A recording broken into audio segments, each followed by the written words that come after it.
عقدة من لساني يفقهوا قولي ربنا آتنا من لدنك رحمة وهيئ لنا من أمرنا رشدا اللهم صل على سيدنا محمد اللهم صل على سيدنا محمد اللهم صل على سيدنا محمد. InsyaAllah the first thing InsyaAllah benda yang pertama sekali Ustaz nak ajak kita sama-sama untuk bersyukur kepada Allah Subhanahu Wa Taala. Allah yang telah mengizinkan kita bertemu pada malam ni. Allah lah yang akan memberi kita kefahaman pada malam ni.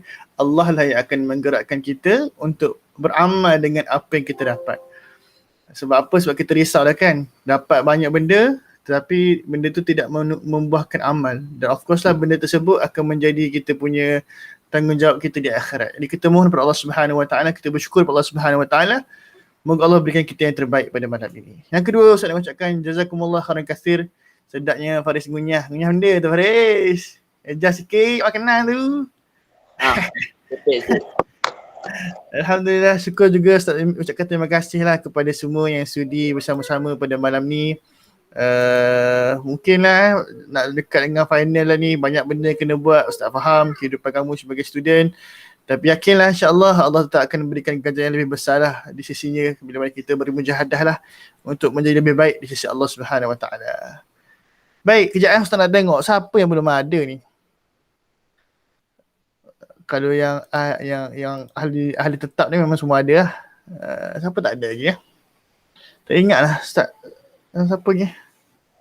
Lama tak jumpa. Tu lah. Siapa lagi tak ada? Tak apalah. Ada semua. Tak ingat. Baik, Masya Allah. Semoga Allah ampunkan dosa Ustaz lah.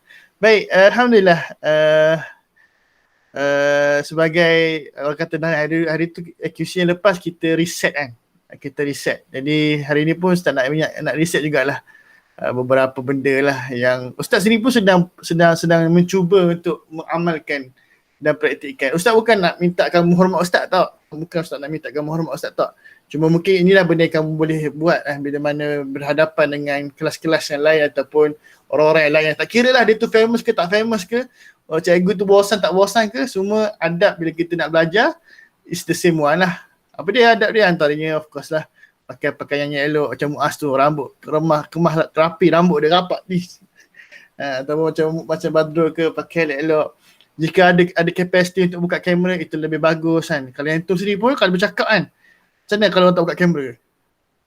Pisang lah Badrul kan, pisang lah tu benda. Tahu dia sembang ni kan. Tapi itu tak ada paksaan, ini tak ada paksaan. Cuma Ustaz nak ajar kamu the next class bila dengan ustaz-ustaz atau guru-guru yang lain buatlah macam tu lah. Dan juga of course lah benda macam ni online ni memerlukan kita usaha mujahadah lah untuk fokus. Jadi itulah antara benda kita boleh buat untuk kita dapatkan fokus tersebut. Dan of course lah wuduk dan juga perbetulkan niat kita insyaAllah. Baik guys, Alhamdulillah seperti yang itu maklum lah ya. Ana ni minggu lepas Ana sangat flip-flop sikit. Struggle sikit. Sebabnya untuk semua mungkin tahu kan nenek Ana kan dia tak stabil. Nenek Ana ni kalau kira macam orang yang menjaga daripada kecil macam Mak Ana lah ya. Kira Mak Ana lah. Mak Ana ni dia ni hari tu Ana balik dah kat Kelantan.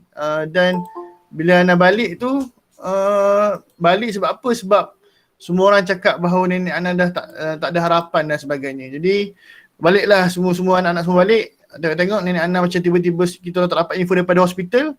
COVID kan. Saja nak share kan. COVID kan tak boleh tengok. Sakit tak boleh tengok. Tak tahu apa. Hanya tunggu kat luar. Tunggu doktor message je. Apa info-info dia. Jadi dia dah tak ada. Kira macam tak ada harapan dah nak hidup. Dia nak balik hari tu. Balik tu 2-3 hari tak ada maklumat apa-apa. Tengok nenek Ana dah stabil kan. Dah stabil. Alhamdulillah lah. Hari ni dapat message pula. Berlaku benda sama macam itu. Nenek Ana tak boleh nak buat apa dah. Dan Ana rasa sedih lah bila hari ni berbeza lah sebab pakcik Ana dipanggil untuk masuk dan tengok nenek Ana sendiri kan. Jadi dia masuk, dia buat swab test semua, dia masuk, dia ambil video, dia tengok gambar memang Ana sebab lah nenek Ana memang tak boleh bercakap, tak boleh apa, mata dia pun menangis-nangis lah, nampak mata dia je. Jadi mungkinlah dengan keberkatan doa-doa itu, mohonlah doa sikit lah kepada nenek Ana supaya Allah Ta'ala berikan yang terbaik. Mana yang terbaik di sisi Allah, Ana terima je insyaAllah. Cuma itulah malam ni sepatutnya kena balik. Tapi family Ana call cakap tak payah balik lagi lah. Tunggu pula. Takut jadi macam itu kan. Balik tapi tak dapat info apa-apa. Jadi guys, mohon doa sikit kepada nenek Ana ataupun mami yang dah panggil mami. InsyaAllah moga Allah memudahkan urusan dia. Adik, baik. Jadi before we go to jadi macam streamer pula. Before we go to the star, jadi sebelum kita go to our pelajaran hari ini, pelajaran formal sangat. Kita tengoklah sedikit prestasi ibadah semua orang. Anda mungkin tak ada yang boleh isi lagi, tak apalah. Yang ni yang dah isi. Dan mungkin ada yang tidak memahami form-form yang ditulis ni. Mungkin ada masalah lah sikit dari sudut secara penulisan. Tak reti lah nak buat form-form yang official ni. Jadi jelas kita tengok prestasi masing-masing. Bukan masing-masing, prestasi overall masing-masing segang pula nanti. Okay, Quran dah seminggu minimum 6 helai. Cuma anda tak pastilah. Yang ni mungkin anda takut ada yang tak faham ni Cuma apalah kita tengok lah ya. Kejap anda zoomkan sikit Jadi kalau tengok dekat sini 13 orang respon 13 orang yang isi. 3 orang lebih daripada 6 helai tahniah. Seorang betul-betul 6 helai. Ada 2 orang yang selai je seminggu. Tak pasti lah sama ada diselai sehari atau selai seminggu. Itu kita tak tahu lah. Anda mungkin contoh Muaz saya ada tersilap tulisan Muaz kan. Jadi tak apalah, anda mohon maaf lah atas keculasan anda menaikkan form. Okay, jadi overall kita kata overall ni kita kata tak super saya lagi lah. Dia macam mood belum super saya lagi lah. Sikit lagi insyaAllah. Puasa sunat, ni memang jengkerang puasa sunat ramai orang kira tidak sempat lah. Kira kita mungkin sebab duduk kat rumah. Jadi itulah 8 orang dan 5 orang alhamdulillah. InsyaAllah. Ini lagi jengkerang. Tajuk ni kita target ataupun sekali seminggu kan, ataupun 2 kali lebih tu, kira 2 kali lah. Alhamdulillah, tahniah lah kepada ahli misteri satu ni.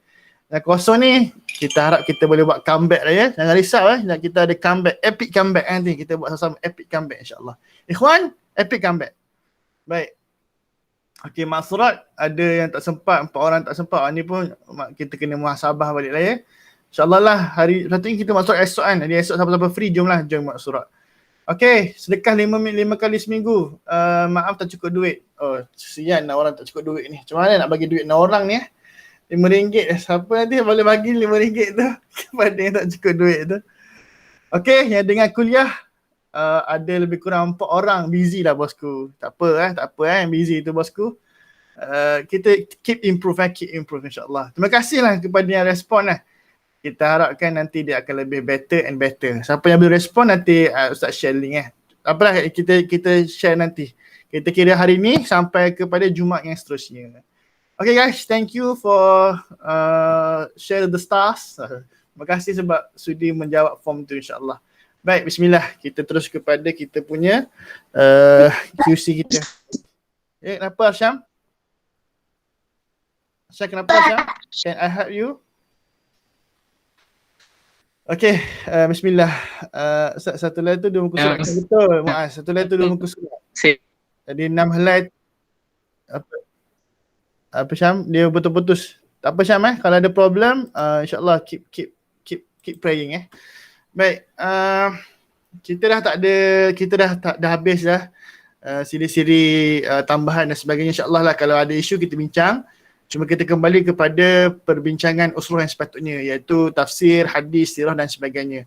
Anda nampak ada ikhwah, ada brothers kita yang dah beli buku-buku tersebut. Tahniah Badrul Munir Yang lain mungkin dah beli, tak buat status kot. Badrul dah beli buku-buku tersebut. Tahniah. Jadi yang belum beli bolehlah, kalau ada duit nanti boleh beli. Kalau nak plan nak beli lepas balik rumah nanti pun tak ada masalah. Baik. Of course bagi mukadimah kita pada hari ini, Ustaz nak minta ikhwan yang tak buka kamera ni akan Ustaz panggil. Ikhwan. Ya Ustaz, lama tak dengar ya Ustaz tu. Alasan. Ikhwan. Alamak, ikhwan tak ada lah. Izzat ada Izzat? Ada. Okey, baik. Ikhwan ada, Izzat pun ada. Baik, jadi Ustaz Mat handphone saya rosak. Maaf, macam mana handphone saya rosak. Saya relock. Okey, tak apa Ikhwan, tak masalah. Okey, Izzat cuba baca surah 63 ayat yang ke-9 dengan ayat ke-10 dan Ikhwan baca terjemahan dia. Surah Al-Munafiqun. Dengar tak Ustaz? Apa dia Ikhwan? Boleh dengar tak? Boleh Ikhwan. Boleh. Okey, tak apa. Ikhwan nanti baca maksud. Izzat baca yang ayat dulu. Izzat silakan Izzat. Okay. أعوذ بالله من الشيطان الرجيم يا أيها الذين آمنوا لا تلهكم أموالكم ولا أولادكم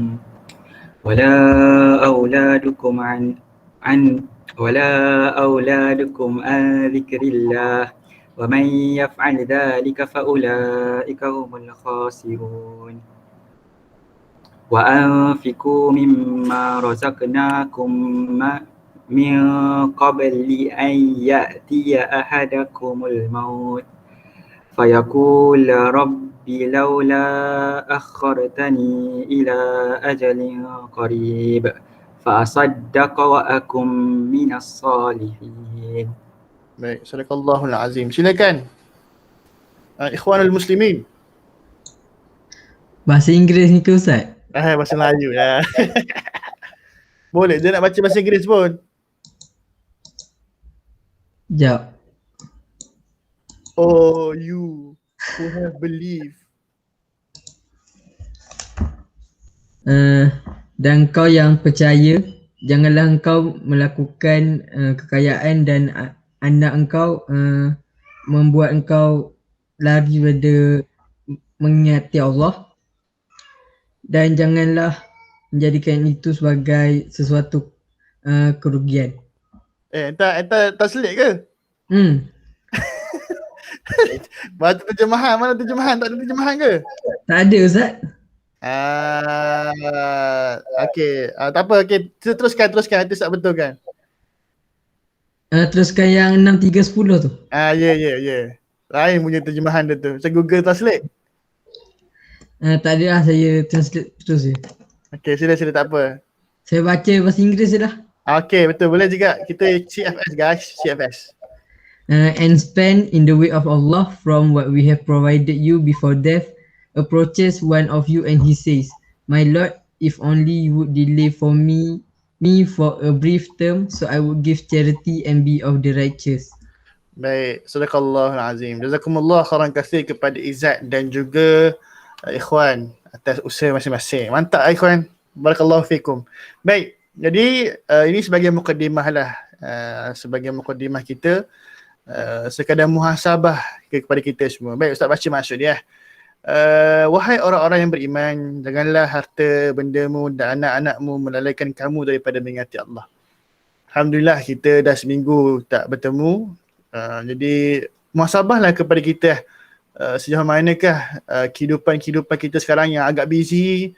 Mungkin kita tidak ada anak, tapi kita ada benda-benda yang menjadi taklifan kita. Kira anak ni macam tanggungjawab lah Kalau anak sebagai parents, anak tanggungjawab anak. Entah tanggungjawab dunia Entum sebagai student, tanggungjawab itu untuk belajar dan siapkan assignment dan sebagainya. Itu semua dikira sebagai tanggungjawab. Tetapi tanggungjawab tersebut janganlah kita sehinggakan hinggakan dia melalaikan kita daripada zikrillah. Melalaikan kita daripada mengingati Allah Subhanahu Wa Taala. Ana yakin benda yang paling struggle bila mana kita ada banyak kerja. Banyak kerja ni memang macam tak ada masa kan. Otak dia macam Ana sendiri pun sedang lalui minggu ni kan. Dengan exam budak-budak yang kena buat exam kan. Kena buat soalan untuk budak-budak sekolah Ana. Lepas tu nak kena settle nenek Ana, nak kena buat slide untuk Anton. Kalau tak ada slide nanti tidur.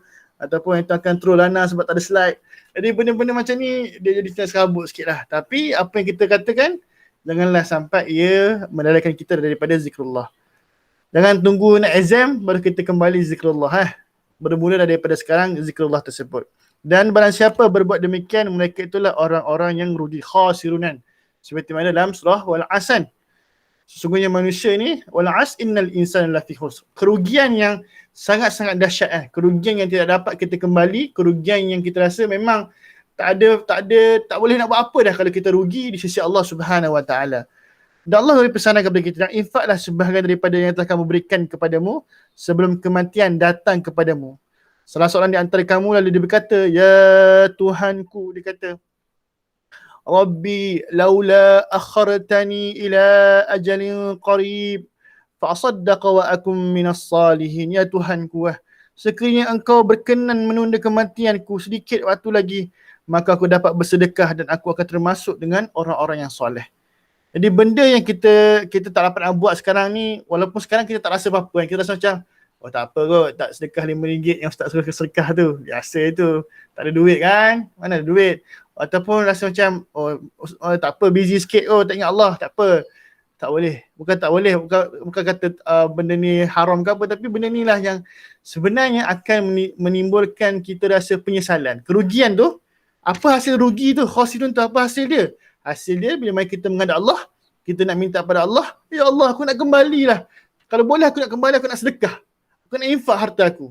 Sebab itulah benda-benda yang akan menjadi dilema kerugian bagi orang-orang yang ada peluang tapi tak guna peluang. Bila mana menghadap Allah Subhanahu Wa Taala, dia jadi loss ataupun dia jadi takut ataupun jadi rasa menyesal dengan apa yang dia lakukan di dunia ini. Jadi guys, seminggu kita tidak bertemu, seminggu antum duduk dengan kehidupan antum, macam mana zikrullah kita, macam mana kita mengingat Allah Subhanahu Wa Taala, macam mana infak kita, kan? Kematian kita tak tahu bila masa saja Allah akan tarik nyawa kita. Pastikan kita bila mana kita nak menghadap Allah Subhanahu Wa Taala, kita tidak ada apa-apa penyesalan, kita tidak ada apa-apa kerugian. Ada peluang untuk buat baik, ada peluang untuk infak, ada peluang untuk sedekah, ada peluang untuk baca buku, ada peluang untuk solat, ada peluang untuk zikir. Jangan kita menanggung-nanggung kebaikan yang Allah Ta'ala suruh kita buat, supaya apa? Tidak menyesal di akhirat kelak. Baik guys, boleh? Bukan nak marah pasal tak infak tu, tak. Ini just muhasabah bersamalah. Jadi simple kan, everything dah ada di hujung jari. Semua kebaikan ada di hujung jari dan keburukan pun ada di hujung jari. Kita yang boleh pilih, insya-Allah. Baik guys. Kita jump to the discussion. Discussion for today, insya-Allah, perbincangan kita untuk hari ini adalah berkenaan dengan surah An-Nasr. Kita dah go through lebih kurang An-Nasr. Berapa surah guys? Cuba jawab berapa surah. Berapa surah kita baca guys? 3. 3 je dok guys. 4. 4 kan? Kita dah go through 4 surah, tak silap Ana. Jadi jom kita recap sikit, ringkas saja insya-Allah. Baik. Kita dah lalui surah-surah dalam juz Amma, dan antara surah yang telah kita lalui, nampak antara surah yang telah kita lalui adalah surah An-Nas, Al-Falaq, Ikhlas dan Al-Masad. Jadi hari ini kita akan masuk suratul Nasr kan. Bukan An-Nas, An-Nasr. Baik, apa yang kita dapat daripada surah An-Nas? Of course lah kita bincang pasal perlindungan Allah Subhanahu Wa Taala kepada kita melalui benda kat dalam. Was-was dan juga khannas tu . Jadi benda yang kita nak amalkan daripada An-Nas adalah soal perlindungan dalaman. Sebab yang inilah kunci dia kan. Fa'iza fasadat kulluh, fa'iza salahat salatu kulluhan. Apa yang baik di dalam hati kita, baiklah semuanya. Apa yang buruk dalam hati kita, buruklah semuanya. Dan kita tahulah bahawa khannas ni ataupun was-was ini, bisikan buruk ini datang daripada 2 jenis makhluk, jin dan juga manusia. Kita lihat pada surah Al-Falaq, dia adalah mau'izatan ataupun mau'izatan kepada suratul An-Nas kan. Adik-beradik dua ni. An-Nas defend our inner side, bedal je.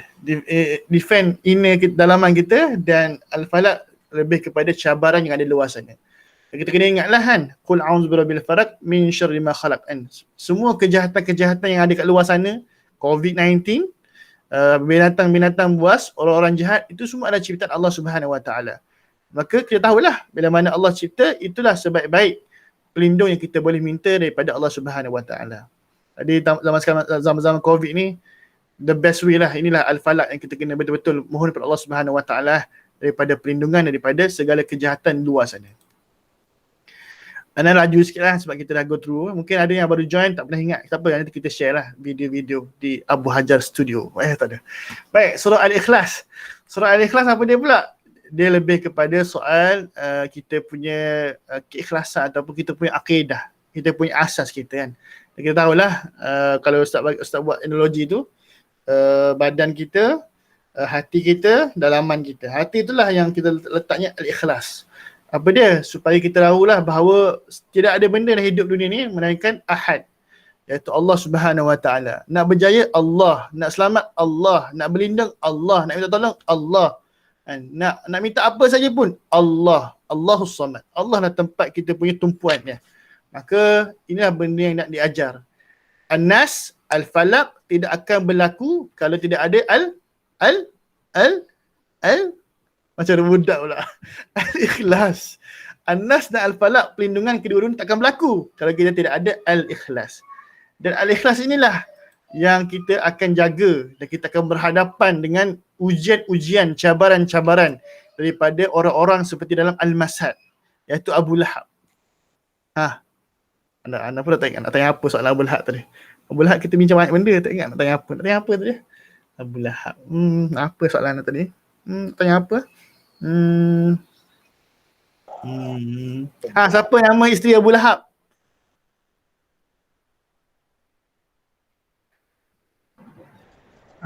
Ummu Jamil lah. Ummu Jamil. Ummu Jamil keturunan apa? Bani Umayyah. Betul. Tembak lah. Tak apa, kita fokus kepada soal Masad. Jadi kita pergi soal Masad, kita akan lihatlah betapa bila mana kita kata Allahu Ahad, Allah is the one, dia tak mudah.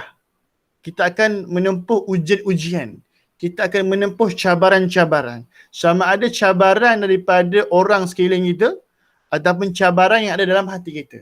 Maka Allah Ta'ala tunjukkanlah antara cabaran yang kita akan hadapi selain daripada was-was syaitan, daripada kejahatan-kejahatan yang ada kat luar sana, kita juga mungkin akan berhadapan dengan keluarga kita ataupun orang yang dekat dengan kita, kawan kita, sahabat kita.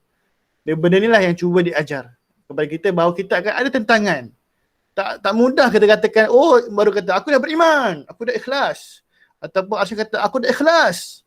Sebenarnya belum. Sebab mana kita akan diuji dengan apa yang kita claim itu ikhlas itu sendirilah. Maka Al-Masad menceritakan tentang adanya tentangan daripada orang-orang yang terdekat. Maka kalau kita lulus, kalau kita berjaya menempuh semua ujian-ujian tersebut, kita nak lawan betul-betul apa yang kita takuti itu, kita nak berjihad betul-betul, maka surah An-Nas memberikan kita panduan. Jadi Ustaz nak minta, tadi Izzat dah baca, alamak Ustaz lupa letak surah An-Nas tu dalam ni. Tak apalah. Ustaz dia minta Izzat dah baca, Ikhwan dah baca. Syamil, boleh Syamil baca? Syamil, adakah anda bersama kami? Ada. Boleh ke baca? Ke tak sesuai? Baca apa? Surah An-Nas Surah An-Nasru bukan An-Nas, surah An-Nasru. Iza aja. Boleh ke? Iza aja. Ya. Iza. Boleh ambil Quran. Iza aja. Faizal, nanti Faizal baca maksud Faizal. Boleh ke Faizal baca maksud? Boleh. Saja.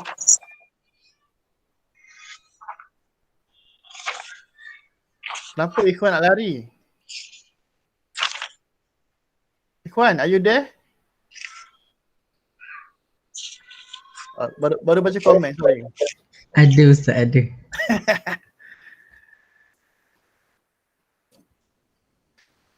Boleh guys? Boleh. Kan? Okay. Syamil baca ayat Quran tu dan juga Faizal baca terjemahan dia. Silakan. Auzubillahiminasyaitanirrajim. Bismillahirrahmanirrahim. Iza jaa nasrullahi wal fath. Baca sampai habis tak? Sampai habis lah. Wa ra'aitan nasa yadkhuluna fi dinillahi afwaja. Fasabbih bihamdi rabbika wastaghfir. Innahu kana tawwaba. Okay Faizal, terjemahan Faizal, boleh ke? Apabila telah datang pertolongan Allah dan kemenangan, dan engkau melihat manusia berduyun-duyun masuk agama Allah, maka bertasbihlah dengan memuji Tuhanmu dan mohonlah keampunan kepadanya. Sesungguhnya dia Maha Penerima Taubat. Baik, jazakumullah kepada Syamil dan juga Faizal lah. Jadi semua orang kena standby Quran, selalu kena ada Quran Sebab kita nama Quranic Circle lah. Kita bukan tak ada Quranic Circle. Tak ada Quran, tak adalah Quranic Circle. Baik, jazakumullah khairan katsir. Baik, jadi surah An-Nasr antara cerita yang famous lah berkenaan dengan surah An-Nasr dan semua orang tahu kan. Ketika mana Nabi Sayyidina Umar Khattab radhiyallahu anhu kan, bila dia tahu pasal ayat ni, dia tanyalah kepada sahabat-sahabat, apa maksud ni Apa sahabat-sahabat cuba cerita sikit. Apa yang faham? Ada yang faham pasal kemenangan, ada yang faham pasal Fatu Mekah. Cuma ada satu kefahaman yang unik, iaitu daripada Ibn Abbas rahimahullah kan. Ibn Abbas radhiyallahu, dia kata apa? Dia kata ini adalah tandanya Nabi SAW akan wafat. Dia seorang yang unik. Ketika itu Ibn Abbas ni muda lagi. Sangat-sangat muda lagi nak dibandingkan dengan sahabat-sahabat yang lain. Tapi dia nampak kefahaman ini. Dan inilah memang betul lah, inilah surah yang agak unik. Sebab apa? Dia ada setengah orang kata Madaniyah, ada orang setengah kata Makiyah. Dan kalau tengok ini, kalau kita kata kan, surah ni surah Madaniyah, ini mungkin antara surah-surah pendek yang satu-satunya surah pendek yang daripada Madaniyah. Yang lain semua Makiyah. Tapi surah ni, sebab apa surah ni kata surah Madaniyah? Sebab Makiyah kita tahu kan, Makiyah adalah surah-surah yang turun sebelum hijrah. Madaniyah surah-surah yang turun selepas hijrah. Tapi kat sini Al-Fath ataupun An-Nasr ini turun ketika mana Fathul Mekah. Baik. Jadi surah dia adalah surah Madaniyah, surah yang terakhir turun di Mekah selepas hijrah. Lepas tu tak ada dah surah-surah yang turun di Mekah. Surah-surah yang sempurna lah, yang lengkap. Dan ia berlaku ketika mana hari Fathul Mekah, iaitu pada Ramadan 8 Hijrah. Nanti tengok berapa Ramadan, nanti itu boleh search. Cuma Ramadan 8 Hijrah berlakunya Fathul Mekah ini. Jadi Nabi SAW dia dapat surah ni, dia macam bercampur aduk. Satu, dia rasa macam gembira bila mana Allah Ta'ala berikan satu gambaran yang best lah kan, bahawa dia akan menang, dia akan dapat orang ramai masuk Islam. Dan sudut yang lain, dia rasa macam my time is end. Betul ke tak? The time is end, ataupun masa dia nak habis dah. Masa Nabi kata dulu ni nak habis dah. Dan kita tahu dah dalam riwayat tersebut, Nabi ni bila dapat surah An-Nasr ni, dia makin bertambah istighfar dia. Dia istighfar selalu lepas daripada surah ni. Sebab dia tahu tugas dia hampir selesai. Jadi inilah kan satu benda yang kalau kita tengok dalam surah, satu benda yang agak menyedihkan kan. Bila kita tahu Nabi dah bersusah payah, dapat tanda-tanda bahawa Nabi akan pergi, apakah perasaan kita ni? Satu kesedihan lah bagi kita semua, insyaAllah. Baik, kita go through ayat by ayat dulu. Secara ringkas. Sebab kita tak nak go deep, sebab kita kan go deep bila mana kita dah sampai another level. Sebab kalau kita go deep sekarang, tak sempat habis lah. QC kita sejam je. Sejam. Baik. Jadi yang pertama sekali, iza jaa nasrullahi wal fath. Bila datang pertolongan Allah dan kemenangan.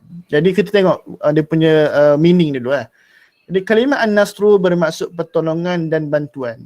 Ada banyak lagi maksud perkataan-perkataan Arab yang menggunakan pertolongan.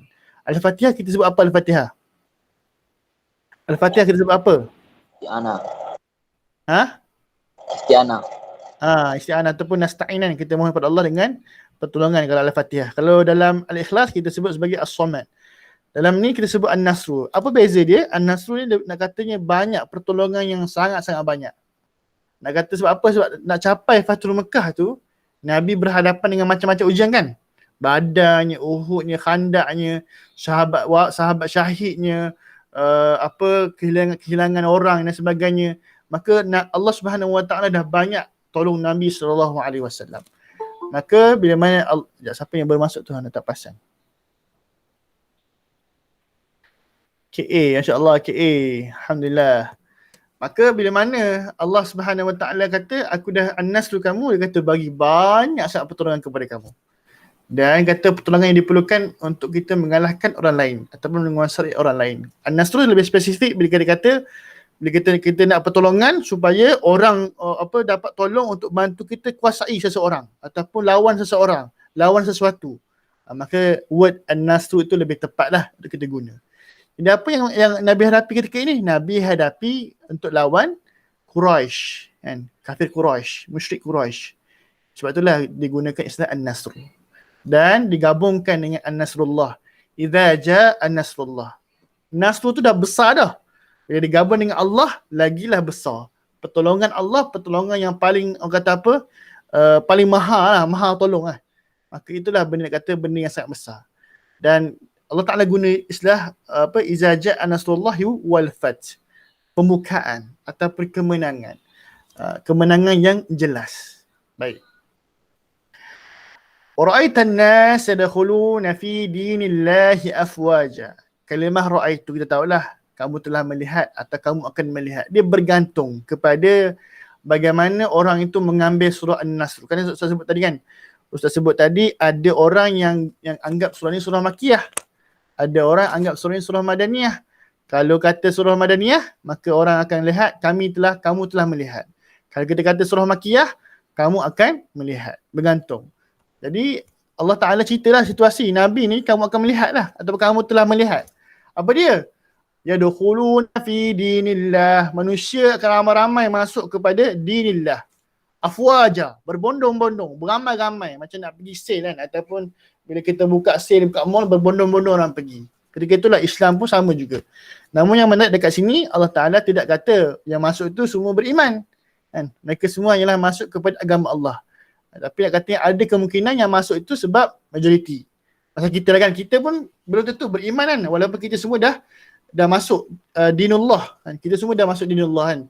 Tapi kita masuk sebab apa? Kita masuk sebab keturunan. Kita masuk sebab keturunan. Tapi keturunan tidak menjamin kita ni tetap beriman. Adam dah beriman belum? Wallahu a'lam. Ana dah beriman belum? Wallahu a'lam. Amir dah beriman belum? Wallahu a'lam. Islam dah? Dah. Badrul dah Islam? Islam dah. Ikhwan dah? Dah. Iman? Belum. Hanya Allah yang tahu. Dan kita pun tahu juga keadaan kita macam mana ya. Moga-moga kita ni betul-betul masuk dalam agama Allah dan juga kita ni betul-betul beriman. Baik. The last ayah dia kata apa? Fasabbih bihamdi rabbika wastaghfir innahu kana tawwaba. Maka bertasbih dan muji Tuhanmu dan mohonlah ampun kepadanya. Sesungguhnya dia adalah Maha penerima taubat. Daripada kemenangan kan, kita biasa kalau kita fikir balik, bila kita dapat kemenangan, kita nak happy kan? Ada tak orang dapat 4 flat, dia nak bersedih? 4 flat. 4 flat tak ada. Semua orang nak gembira bila dapat 4 flat. Apatah lagi kemenangan yang besar. Kan? Tetapi Allah Subhanahu Wa Taala sangat unik cara Allah Taala nak tarbiyah kita semua. Menang, berjaya, perform, 4 flat, everything kamu perform. Fasabbih bihamdi rabbika wastaghfir. Mohon ampun. Kita fikir balik, apa salah aku? Apa salah aku lah? Tapi Allah, inilah tarbiyah Allah Subhanahu Wa Taala kepada kita. Jadi fasabbih, kita tahulah tasbih mengisytiharkan kesempurnaan Allah ataupun dalam sudut bahasa lughah dia, sabah yang bermaksud timbul di atas air. Kalimah bihamdi rabbik bermaksud mengucapkan syukur kepada Allah kan. Tahmid kan. Alhamdulillah, alhamdulillah. Dan Allah mengiktiraf dia ni sebagai apa? Tawwabah. Yang ni apa dia? Orang yang lama dah ataupun orang yang menerima taubat. Bukan sekarang baru terima. Sebelum ni dia pun dah terima taubat. Esok terima tak? Masih terima taubat. Allah mengiktirafkan dia sebagai tawwabah. Kita cuba fikir balik. Macam mana cerita ni? Allah bagi kemenangan. Manusia pun masuk ramai-ramai. Tiba-tiba kena istighfar. Inilah benda yang kita nak bincangkan bersama-sama. Baik. Before kita bincang. Apa kata hatimu? Jadi Ustaz nak minta Izzat dah, Ikhwan dah, Faizal dah, Ali. Ya Ustaz. Short and sweet. Setakat kalau kamu baca secara macam ni, apa yang kamu dapat? Apa yang kamu lihat dari surah An-Nasr ni? Tanpa mendengar nama Ali Khan. Maksudnya macam mana? Kalau Ustaz tanya refleksi ringkas, apa yang terdapat? Maksudnya kalau kita baca biasa macam ni, apa yang setakat ni tu nampak dengan surah ni? Saya nampak yang misi Nabi SAW telah selesai dan Allah suruh Nabi SAW bertumpu kepadanya saja. Maksudnya hanya beribadah kepadanya saja. Baik. Jazakallah khair daripada Ali. Amir nak share tak Amir? Setakat ni, ringkas saja. Short and sweet. Yang sekali pandang ke kalau kita macam baca betul? Sekali pandang dulu. Sekali pandang saya baca, kalau saya nampak tu nampak yang Islam tu akan berjaya. Maksudnya dia ada profesi kat situ. Betul, menarik tu. Jazakallah khair, profesi masya-Allah. Baik, terima kasih kepada Ali dan juga Amir atas kata sekali pandang. Saya rasa semua orang akan nampaklah beberapa sisi-sisi kan sekali pandang, dan antara yang disebut oleh Ali kata Allah apa dah dapat kemenangan tu, Nabi dah start akan fokus betul-betul dengan ibadah dia. Walaupun Nabi dah fokus ibadah dah, tapi kali ini Nabi akan top up lagi sebab Nabi dah nak menghadap Allah Subhanahu Wa Taala. Dan sudah Amir pula kata inilah tanda kan, kata Islam tu tetap akan menang. Profesi kan, dia memang satu mindset, satu vision kepada para sahabat dan Nabi SAW. Baik, jom kita tengok sedikit tentang ayat ni. Baik, the first one yang kita boleh ambil ibrah ataupun pengajaran daripada ayat ni, satu berkenaan dengan pertolongan Allah Subhanahu Wa Taala. Bila kita baca berkenaan dengan jihad, contoh dalam ni dalam cerita Fathul Mekah ni, jihad dia siapa? Jihad dia adalah jihad melawan musuh dia. Jihad melawan musuh dia. Dan of course lah, dalam mereka nak melawan jihad musuh mereka, dalam waktu sama mereka tetap diserang oleh hawa nafsu dan syaitan mereka.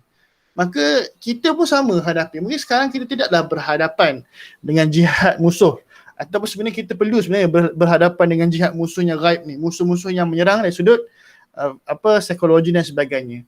Namun rasa semua orang hadapi, iaitu bagaimana kita nak bertembung dengan hawa nafsu kita. Bagaimana kita nak bertembung dengan syaitan yang dah terlepas daripada Ramadan. Dan bagaimana kita nak berhadapan dengan musuh kita. Kadang-kadang kita rasa macam, ya Allah, aku dah berusaha, ya Allah. Dan kita dah buat something, kita pun rasa macam, kita rasa macam susahnya nak lawan hawa nafsu, ya Allah. Dan susahnya nak lawan syaitan, ya Allah. Antara benda yang hanya dapat bantu kita lawan, so kita dah bincang tadi kan, An-Nasru ini maksud dia apa? Mengalahkan ataupun menguasai sesuatu. Bagaimana kita nak menguasai hawa nafsu kita? Maka dengan An-Nasrullah. Bagaimana kita nak menguasai syaitan, mengalahkan syaitan? Nasrullah. Bagaimana kita nak lawan musuh kita? Nasrullah. Maka mujahadah kita nak hadapi kan, mungkin Muaz ke, siapa-siapa ke, Badrul ke, Anas ni kan, kita mungkin ada tengah struggle something. Kita nak lawan ni, malah tidur lah, ataupun tak boleh nak jaga mata ke, ataupun serabut dengan masalah, cepat down, cepat penat. Kita sedang lawan kita punya musuh kita. Tapi kadang-kadang kita ni fokus kepada luaran sahaja. Kadang-kadang kita fokus kepada tips-tips daripada contoh apa yang selalu orang baca tu. Buku apa buku yang famous, buku barat tu, apa? 70 habit tu, apa nama buku tu? Power of Habit. Apa dia? The Power of Habit. The Power of Habit dan sebagainya. Itu betul lah tu. Itu dari sudut teknik, cara. Tapi the main point ataupun the most powerful cara adalah apa dia? Nasrullah. Kita minta kepada Allah Subhanahu Wa Taala. Ini benda yang ramai orang terlupa. Sama lah secara kalau kita buat dakwah ke, kadang-kadang kita nak nasihat orang, kita just nampak nasihat kepada orang tu melalui mulut kita sahaja. Kita lupa nak minta kepada Allah Subhanahu Wa Taala supaya mulut kita tu mengesani hati dia. Sama lah kita nak lawan nafsu. Allah, aku nak bangun subuh. Kita pun buat alarm. 30 alarm. Pukul 5.30, pukul 5.33, 31, 34, 35. 1 minit 1 alarm. Tapi dua terhancur. Tak bangun pun. Sebab apa? Kita terlupa. Kita hanya berharap kepada alarm. Lupa nak berharap kepada Allah Subhanahu Wa Taala. Study pun sama. Study betul-betul. Tapi perform ataupun tak perform. Wallahu alam. Tapi kadang-kadang kalau perform pun mungkin kita tambah jauh daripada Allah. Kalau tak perform, kita pun tak tahu kita buat apa kan. Sebab apa? Kita lupa bahawa segala bantuan yang kita perlukan daripada Allah Subhanahu Wa Taala. Yang kedua, kalau kita nak berhadapan dengan cabaran ataupun jihad-jihad kita ni kan, Amir nak lawan jihad dia, Izzat nak lawan jihad dia. Semua orang ada jihad masing-masing. Dan of course lah, setengah orang kata jihad nafsu tu paling besar. Hadis tu ada perbahasan sikit lah berkenaan jihad nafsu. Tapi apa-apa pun, dia punya state jihad nafsu, jihad syaitan, jihad musuh. Siapa yang capai tahap musuh ni itu paling top paling perform lah. Sebab apa? Dia dah seolah-olah macam dia dah berjaya lah dengan nafsu dan dengan syaitan kan. Cuma kata kat sini adalah apa-apa jihad pun yang kita dambakan apa dia? Kemenangan. Kita nak menang kan? Ada orang nak kalah tak? Tak ada. Semua orang nak menang. Belum berlari, nak menang ke tak? Nak. Main PUBG tournament kan ikhwan, nak menang ke tak? Nak. Walaupun tak erti main ke apa, nak menang. Yang penting nak menang. Namun kemenangan, bila mana kita nak kemenangan daripada Allah, bila kita nak dapat kemenangan daripada Allah Subhanahu Wa Taala, dia ada syarat-syarat dia. Ini yang baca dalam satu buku ni buku Ikhlas Kami Takkan Terbeli. Walaupun anda beli buku, ikhlas tak belilah. Dia kata apa? Iman, amal soleh dan taat kepada Rasulullah. Maksudnya apa dia? Ittiba'ur Rasul, ikut Nabi. Siapa yang beriman, tak amal soleh, dia akan kalah. Siapa beriman, amal soleh tapi tak ikut Nabi buat, dia tetap akan kalah. Jadi kemenangan yang kita nak dambakan, sama ada kemenangan berbentuk duniawi ataupun kemenangan berbentuk ukhrawi, dua-duanya memerlukan 3 benda ni. Iman, amal dan juga taat kepada Rasulullah. Benda yang kita kadang-kadang kita bersimpulkan sebagai tarbiyah lah. Nabi tu bila nak capai Fathul Mekah tu, kita tengoklah prosesnya macam mana. Sahabat-sahabat tu, benda dia orang lalui. Apa yang dia tahu tak lalui? Apa yang dia tak lalui? Sahabat-sahabat tu tidak ada seorang sahabat pun yang dekat badan dia tak ada parut. Semua sahabat ada parut. Semua sahabat ada luka. Semua sahabat menangis-nangis. Semua sahabat pernah terpotong dengan anak panah. Sebab itu yang mereka capai kemenangan. Apa yang berlaku kepada Uhud? Uhud tertinggal satu. Apa dia? Tak taat kepada Nabi Uhud kalah pusing yang kedua sebab tak taat kepada Nabi. Impak dia siapa? Impak dia bukan sekadar orang yang tak taat tu.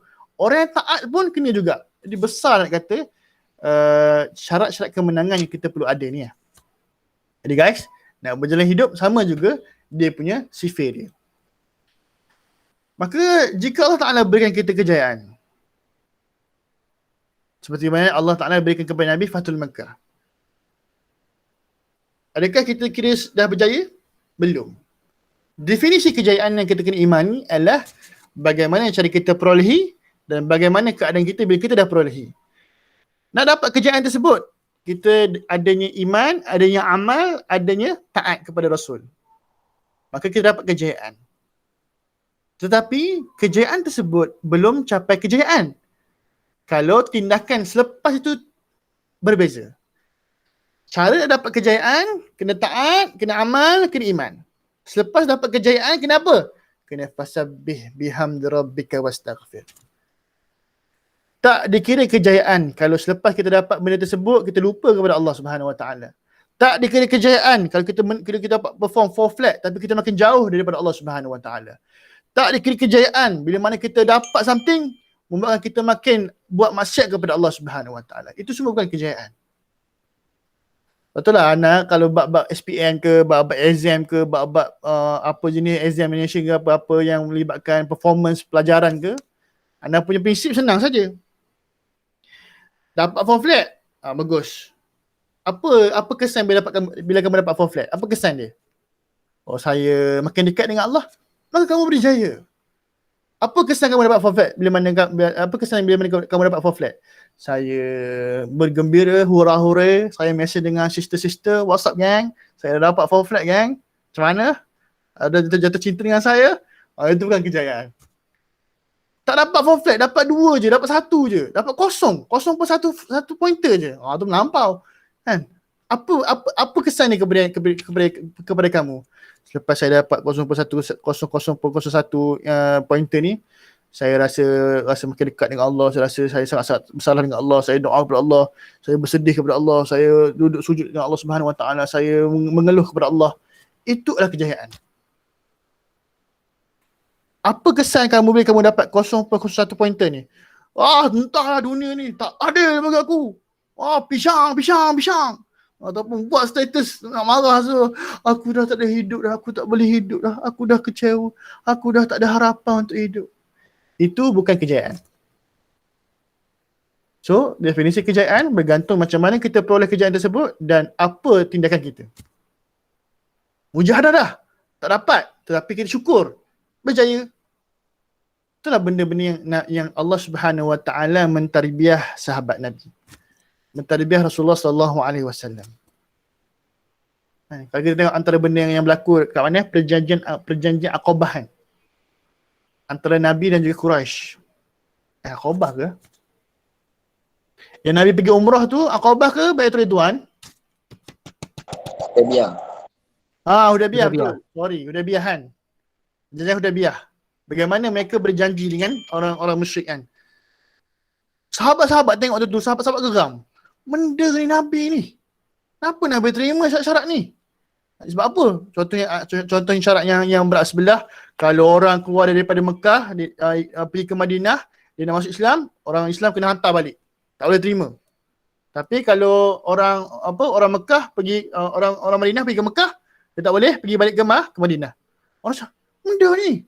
Lepas tu tahun ni tak boleh buat haji. Semua orang dah bersiap ni. Sahabat-sahabat semua jadi macam rasa tak puas hati dengan Nabi SAW.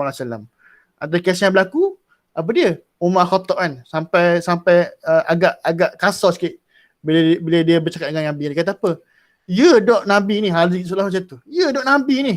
Kenapa Nabi buat tindakan macam ni? Betul ke dok Nabi ni? Seolah macam tu, seolah ada gambaran macam tu. Maka Nabi pun kecewa lah bila sahabat-sahabat mula rasa ragu dengan dia. Maka Nabi kata, okeylah, semua orang sembelih. Semua orang semua orang potong rambut, tahlul kan, semua orang buat. Semua orang tak buat. Sahabat-sahabat macam memberontak senyap lah, memberontak, tak puas hati. Tapi Nabi pun buat seorang-seorang. Nabi sembelih seorang-seorang, sahabat tak buat, sahabat pun tengok, semua salah, sahabat pun tengok. Apa kita buat ni? Bawalah semua buat. Kenapa kat situ tadi ya? Kenapa kat situ? Nak katanya proses Nabi nak sampai kemenangan tu bukan mudah. Kan banyak cabaran. Dan bila Nabi dapat tu, Allah kata fasabbih. Syekh, fasabbih. Amir perform exam, fasabbih. Faris tak perform, fasabbih juga. Adam ajar Faris pandai, fasabbih. Muaz dapat iPhone, fasabbih. Ikhwan, mic tak berfungsi, fasabbih. Bihamdi rabbika wastaghfir. Ingatlah Allah. Berjaya tak berjaya sebab apa? Kejayaan kita, kadang-kadang kita lihat kejayaan ini berdasarkan kacamata kita. Kejayaan bagi seorang student adalah bila mana dia dapat full flat.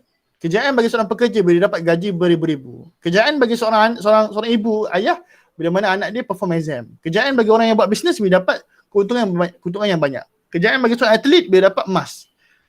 Walaupun kalah dengan UAE, kalah dengan Vietnam, menang dengan Thailand, itu pun satu benda yang kita kena fikirkan balik. Definisi kejayaan itu macam mana. Dan of course, Nabi dan Allah Subhanahu Wa Taala dah mengajar kita bahawa definisi kejayaan yang sebenar adalah apa bila mana kita dapat. Bila mana kita dapat apa yang Allah janjikan. Syurga Allah Subhanahu Wa Taala. Itu kejayaan yang sebenar. Walaupun anak yakinlah mungkin dia kata, oh Allah, syurga sama. Syurga. Lepas tu dunia ni, gua ni dunia. Oh sedap dia. Syurga saja set kita. Tak, syurga ni satu yang besar. Yang tidak dapat kita bayangkan. Tempat yang tidak ada masalah. Yang tu tak ada lagi nak mengeluh, ya Allah susah hidup, tak ada dah kat syurga. Ya Allah duit tak ada dah kat syurga. Ya Allah nak makan apa, tak ada ya Allah. Ya Allah dah bosan nak makan kafe, tak ada kat syurga. Everything dah tak ada. Ya Allah kursi online, tak ada dah kat syurga. Tak ada kursi dah. Kamu nak pergi jumpa Nabi, nak pergi usrah dengan Nabi, pergi dah. Nak pergi usrah dengan Imam Syafi'i, pergi dah. Nak pergi usrah dengan, tak pergi dah. Ustaz pun tak nak usrah dengan kamu. Lepas tu anak kata, dah syurga kan, dah besar dah. Masing-masing boleh nak buat apa. Jadi tu benda kita dah tengok. How to achieve kejayaan masa ni.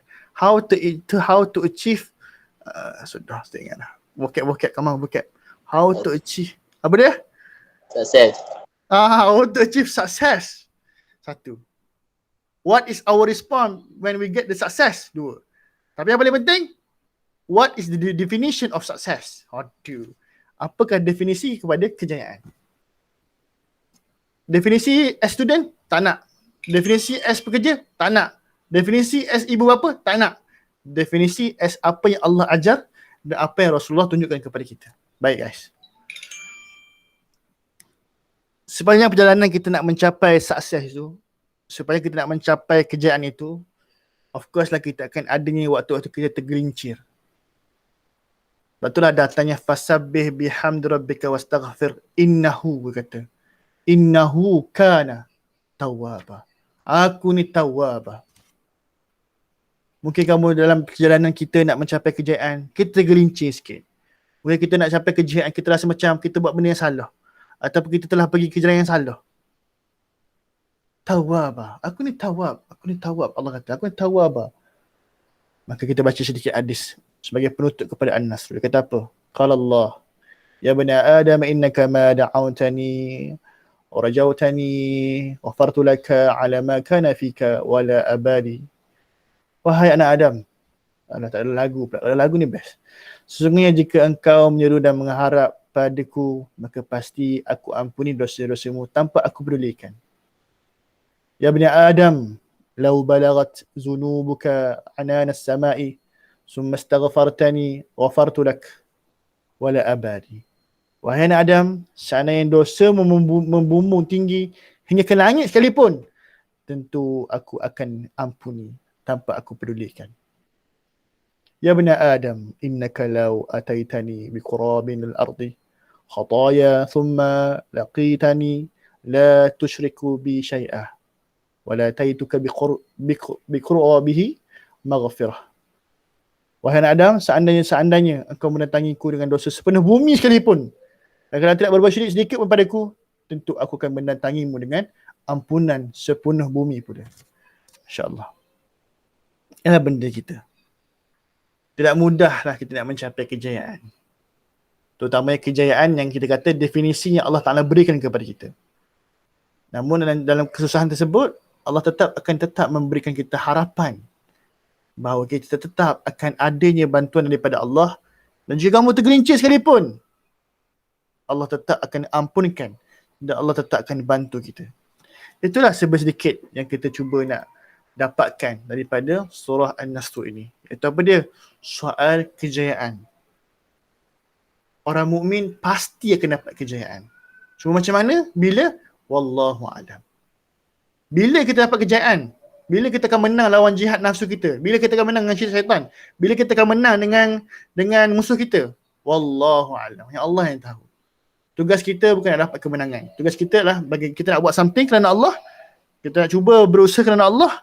Dan bila mana kita dapat kejayaan tersebut, kita kembali kepada Allah Subhanahu Wa Taala. Okay? Boleh setakat ni guys.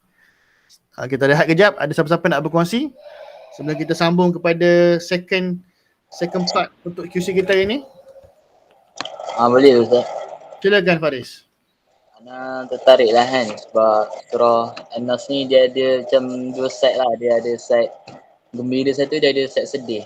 Tapi Ana nak fokus yang part yang happy lah kot kan. Sebab tadi Ustaz dah highlight part sedih kan, yang Rasulullah nak wafat kan.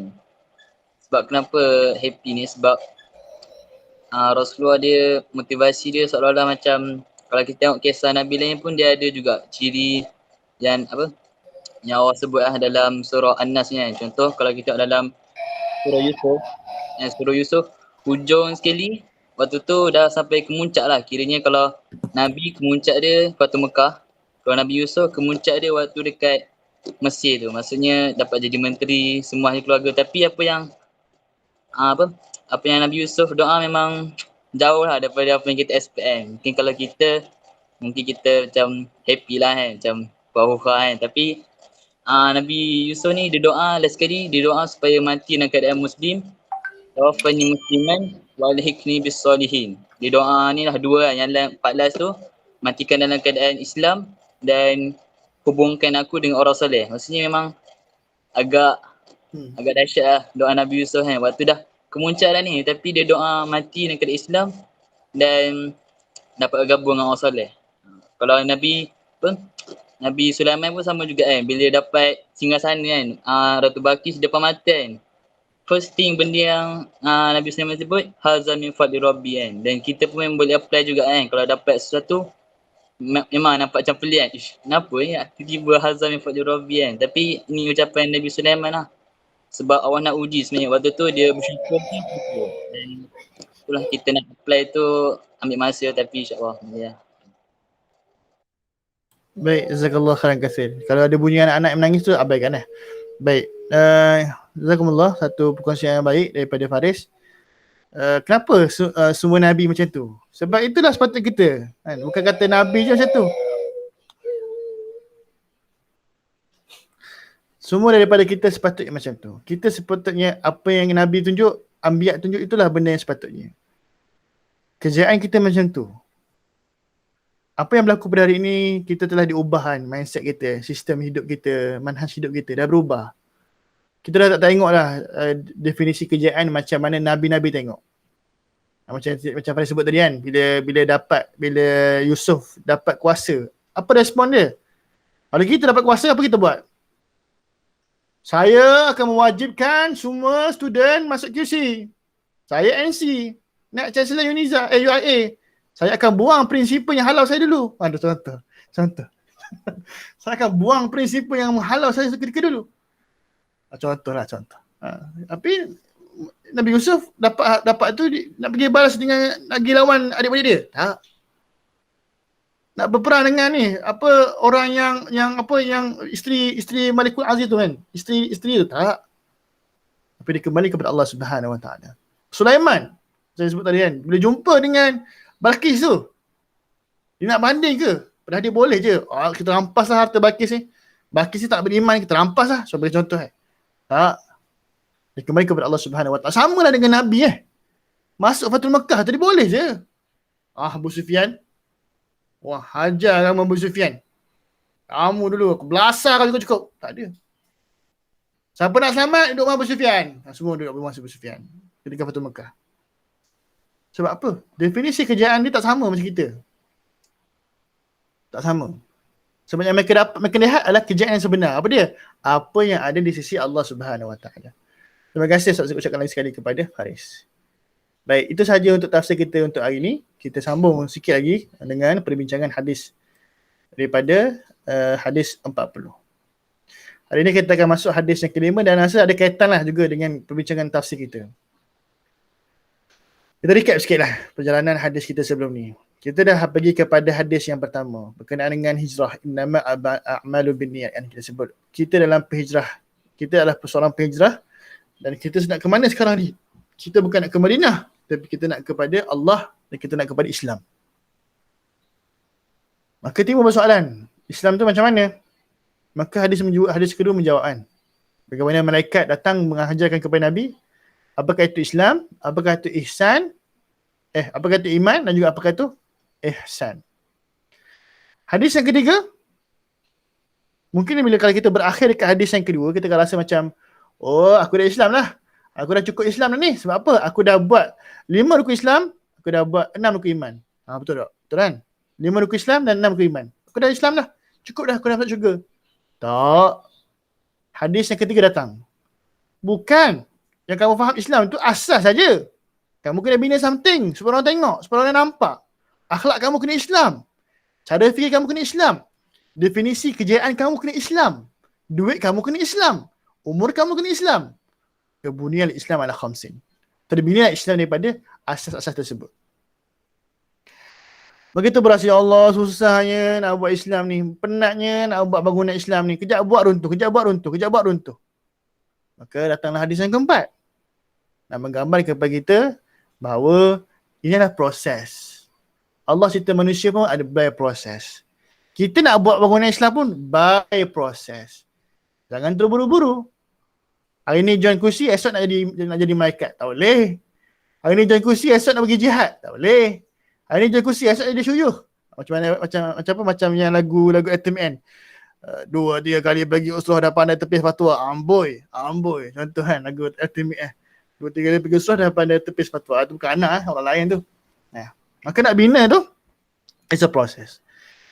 Dan nak membina Islam ni bukan tugas binatang. Bukan tugas orang lain, tapi tugas manusia. Wajib. Sebab apa? Dia adalah tugas asasi bagi seorang manusia untuk membina Islam atas dunia ini. Tapi dia kena ada proses. Okey. Tapi kenapa saya dah buat proses tapi still tak berjalan, still tak jadi? Kenapa tak jadi? Kenapa bangunan yang saya buat ni runtuh lagi? Kenapa bangunan saya ni tak cantik, tak kukuh? Maka hadis yang kelima memberi jawapan dia. Apa dia hadis kelima tu? Jom kita lompat kepada hadis yang kelima. Minta seorang untuk baca. Muaz lah pula baca. Muaz baca yang Arab dia. Badrul baca yang terjemahan dia. Nampak tak Muaz Arab dia Muaz? Nampak. Badrul baca yang terjemahan dia tanpa melihat terjemahan. Oh, Silakan Mas. okay, bismillah. An ummil mu'minin ummi Abdillah Aisyah radhiyallahu anha qalat qala Rasulullah sallallahu alaihi wasallam man ahdatha fi amrina hadha ma laysa minhu fa huwa raddun wa fi man amila amalan laysa alaihi amruna fa huwa raddun. Riwayat Bukhari dan Muslim. Silakan Ustaz Zina Munji. Dari Ummul Mukminin Ummu Abdillah Aisyah radhiyallahu anha, dia berkata Rasulullah sallallahu alaihi wasallam telah bersabda, siapa yang mengada-adakan suatu perkara dalam urusan agama kami ini yang bukan berasal darinya, maka ia adalah tertolak. Riwayat Bukhari wa Muslim. Baik, jazakumullah khairan katsir. Ada lagi kat bawah tu kan? Ya. Nak baca? Dalam riwayat Muslim disebutkan siapa yang melakukan suatu amalan yang tidak mengikut cara, yakni din kami, maka tidak tertolak. Maka dia tertolak. Baik, jazakumullah. Jadi hadis yang kelima, jazakumullah kepada Muaz dan juga Badrul. Hadis yang kelima nak menjawab kepada persoalan kita sebelum ni. Bagaimana sebenarnya nak bina Islam ni? Bagaimana kita nak bunyal Islam? Tahu, memang tahu kita adalah tugas wajib manusia. Tahu kena ada proses. Tetapi proses tersebut kenalah ikut apa? Ikut Nabi SAW. Kalau kita bina Islam tanpa kita ikut Nabi, fahuwa rad. Dia akan ditolak. Baik. Tema kepada hadis ni senang lah. Cuma anda takut nak bagi tema nak tajuk ni. Takut nanti orang fikir apa pula. Bid'ah. Tema kepada hadis ni adalah bid'ah. Amir, bid'ah. Tak ada. Contoh. Baik, Allah. Dah lari sikit anda punya slide ni. Baik.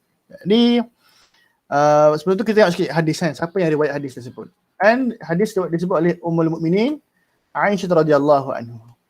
Kenapa dia panggil sebagai Ummu Abdillah ataupun Ummi Abdillah? Siapa ni Ummi Abdillah ni? Gelaran untuk siapa ni sebenarnya? Aisyah. Dia memang gelaran untuk Aisyah. Siapa Kak Abdillah ni? Aisyah ada anak ke? Ada anak saudara. Betul. Anak menakan. Anak menakan, rindu. Aisyah tak ada anak, tapi dia juga dipanggil sebagai Ummi Abdillah sebab anak Asma'an. Dia ada kakak nama Asma'. Asma' ada anak nama dia Abdullah bin Zubair. Jadi ini nak cerita kat sini. Jadi orang yang riwayat hadis ni, orang yang sangat rapat dengan Nabi lah. Bukan orang biasa-biasa lah. Sahabat ni tinggi dah. Tapi isteri Nabi ni memang lagi lah. Sahabat ni berjumpa Nabi kat luar saja lah. Nak isteri Nabi dalam selimut, dekat rumah, dalam bilik, semua dengan Nabi SAW. Betullah Aisyah ni satu orang yang memang kita kata yang paling tinggi lah. Yang paling dahsyat dia punya hubungan dengan Nabi SAW. Baik. Jadi apa sebenarnya yang kita nak ambil daripada hadis ni? The first thing adalah soal hadis tersebut kan. Disebut man ahdatha fi amrina. Apa yang buat urusan. Siapa yang buat urusan yang bukan daripada kami, baru tertolak. Ada urusan ada dua benda. Ada kita sebut sebagai urusan duniawi, ada disebut sebagai urusan agama ataupun urusan akhirat. Contoh, urusan dunia. Ada satu kisah Nabi SAW. Kan orang Madinah ni antara benda yang dia famous apa dia? Kalau orang Arab, orang Mekah, bisnes kan? Orang Madinah apa dia punya bisnes dia? Apa dia bisnes dia? Apa dia punya kerjaya dia? YouTuber. Niaga. Tak, orang Mekah main niaga, orang Madinah? Syuk tanam ke? Betul. Orang Madinah apa? Agriculture. Agriculture. That's right. Pertanian. Jadi orang Madinah ni famous dengan apa dia? Famous dengan kebun kurma. Ada sahabat Nabi SAW, anda lupa nama siapa, anda tengok riwayat dia. Ada seorang sahabat Nabi ni, dia ni seorang orang petani lah, orang yang buat kurma. Jadi Nabi tengok lah apa yang dia buat. Antara cara yang mereka buat lah, mereka ni buat orang kata persenyawaan antara orang kata apa, baka kurma ni dengan kurma ni. Anda tak pastilah baka dia apa, tapi digabung dua tu kan. Digabung supaya lebih best buah dia, lebih subur buah dia. Breed betul, hybrid. Hybrid the kurma, right? Hybrid the kurma. Maka Nabi tengoklah sahabat ni buat. Nabi rasa macam pelik. Kalau tak buat macam ni boleh tak? Sahabat tu bila dengar Nabi kata macam tu, Nabi kan? Nabi kata tak boleh buat. Maka dia tak buat lah time tu. Setahun lepas tu, hasil dia menurun. Hasil kurma dia menurun. Tak banyak. Maka Nabi pergi jumpa dia. Apa kamu ni? Kenapa kurma kamu tak menjadi? Maka dia sebutlah kat Nabi. Bukankah Nabi dulu sebelum, bukankah Nabi kata yang Nabi suruh aku tak payah buat benda yang aku buat sebelum ni. Maka Nabi kata, Nabi pun soalan macam Nabi pun pelik lah. Allah, aku bukan marah, aku bukan halang kan. Tapi aku tanya je. Maka Nabi pun sebutlah, antum a'lamu bi umur dunyakum. Kamu lebih mengetahui urusan-urusan dunia kamu. Maka Nabi sebutlah, soalan Nabi kata, urusan dunia, bab bisnes apa? Kamu silakan, kamu pandai lah, silakan. Kamu boleh bijak, silakan. Maka berlakulah kisah tersebut. Yang kedua adalah berkaitan urusan agama. Kita tahu kan antara sejarah solat tarawih kan. Siapa tahu solat tarawih? Nabi buat berjemaah ke Nabi buat seorang-seorang? Nabi buat seorang-seorang tapi berjemaah tanpa sengaja.